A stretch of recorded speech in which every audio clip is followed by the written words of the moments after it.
CM చంద్రబాబుపై జగన్ చేసిన వ్యాఖ్యలకు అనంతపురంలో టీడీపీ నిరసన కార్యక్రమాలు కొనసాగుతున్నాయి.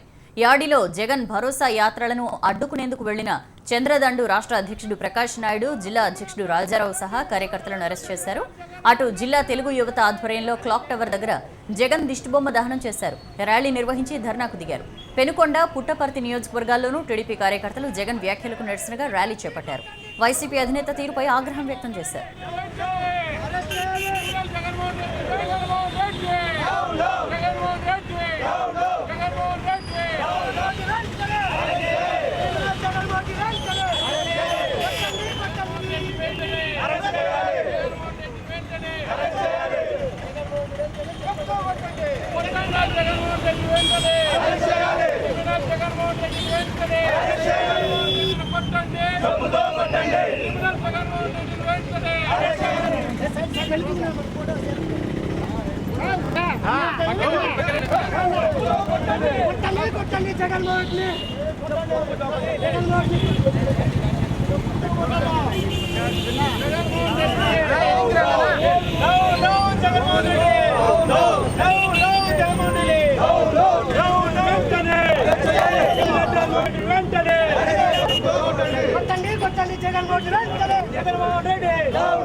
ఈరోజు వైఎస్ జగన్మోహన్ రెడ్డి రైతు భరోసా అనే ఒక దొంగ యాత్రలను అడ్డు పెట్టుకొని ప్రియతమ ముఖ్యమంత్రి చంద్రబాబు నాయుడు గారు ఎక్కడ కనిపిస్తే అక్కడ చెప్పుతో కొట్టండి, చెప్పుతో కొట్టాలని చెప్పి అనడం అనేది ఆయన యొక్క రాక్షసత్వానికి, ఆయన క్రిమినల్ మెంటాలిటీకి, అదేవిధంగా నేరపూరితమైనటువంటి వ్యక్తిత్వానికి నిదర్శనం జగన్మోహన్ రెడ్డి అనేసి మనం తెలియజేస్తున్నాం.